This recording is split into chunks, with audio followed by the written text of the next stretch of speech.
Hi friends, அஸ்ஸலாமு அலைக்கும். Welcome to அரிசுவேனியன். இன்றைக்கி நம்ம என்ன பார்க்க போகிறோம்னா பால்கோவா தாங்க பார்க்க போகிறோம். அது இன்ஸ்டண்ட்டாக செய்ய போகிற பால்கோவா தான் பார்க்க போகிறோம். இதுக்கு செய்யறதுக்கு 5லேருந்து ஒரு 10 நிமிஷம் தாங்க எடுக்கும், அதுக்கு மேலே எடுக்காது. கண்டிப்பாக ட்ரை பண்ணி பாருங்கள். வாங்க எப்படி செய்கிறதுன்னு பார்க்கலாம். பால் பவுடர் 3/4 கப் எடுத்திருக்கேன். அது ஒரு பவுலில் கொட்டிக்கோங்க. அதே மாதிரி 3/4 கப் டெசிகேட்டட் காக்கனட் எடுத்திருக்கேன். 1/2 கப் பால், காய்ச்சின பால் காய்ச்சாத பால் இது வேணால் நீங்கள் எடுத்துக்கலாம். இது இதில் ஊற்றி நல்லா கலக்கி விட்டு இது ஒரு ஓரமாக வச்சுக்கோங்க. இப்போ அடுப்பில் பேன் வச்சுருக்கேன். இந்த பேனில் ஒரு 3/4 கப் பால் எடுத்திருக்கேன். பால் எடுத்து ஒரு 1/2 ஸ்பூன் வினிகர் எடுத்திருக்கேன். பால் திரியறதுக்காக. இந்த அளவுக்கு பால் திரிஞ்சு வந்தது நம்ம கலந்து வச்சுருந்தோம் இல்லையா பால் பவுடர், அது இது கூட சேர்த்திக்கோங்க. சேர்த்தி நல்லா கலந்து விடுங்க.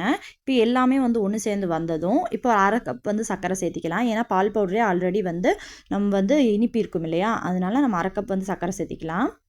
இது கூட ஒரு 2 ஸ்பூன் நெய்யும் சேர்த்திக்கோங்க. நீங்கள் டெசிகேட்டட் காக்கனட் சேர்க்கறதுக்கு விருப்பம் இல்லை அப்படின்னா நீங்கள் சேம் பால் பவுடரே அதே சேம் குவான்டிட்டிலே நீங்கள் பால் பவுடர் சேர்த்துக்கலாம். இந்த அளவுக்கு எல்லாம் நல்லா கலந்து விட்டதுக்கப்புறம் இந்த அளவு நல்லா சுண்டி வரும். இந்த ஸ்டேஜில் அடுப்பு ஆஃப் பண்ணிடுங்க. இப்போது இதை ஒரு பவுலில் அடியில் நெய் தடவி இந்த மாதிரி கொட்டி சமப்படுத்திக்கோங்க. இது நல்லா ஆற விட்டுருங்க. ஆறினதுக்கப்புறம் டீமோல்ட் பண்ணிவிடுங்க. ரொம்ப கட் பண்ணி சர்வ் பண்ணுங்கள். ரொம்பவே சூப்பராக இருக்கும். நம்ம ரெகுலராக பால்கோவா செய்யறதுக்கு ரொம்பவே டைம் எடுக்கும் இல்லையா, இது அந்த அளவுக்கெல்லாம் எடுக்காது. 5லேருந்து 10 நிமிஷமே போதும். நம்ம கடையில் கிடைக்கிற சேம் அதே டேஸ்ட்லேயே இருக்கும். கண்டிப்பாக ட்ரை பண்ணி பாருங்கள். ட்ரை பண்ணி பார்த்துட்டு எப்படி இருந்துச்சுன்னு சொல்லுங்கள். அதுக்கு முன்னாடி அரிசுவேனியன் சேனலை சப்ஸ்கிரைப் பண்ணாதவங்க மறக்காமல் சப்ஸ்கிரைப் பண்ணிக்கோங்க. பக்கத்தில் இருக்க பெல் ஐக்கானே ப்ரெஸ் பண்ணி விட்டுருங்க. தேங்க்ஸ் ஃபார் வாட்சிங்.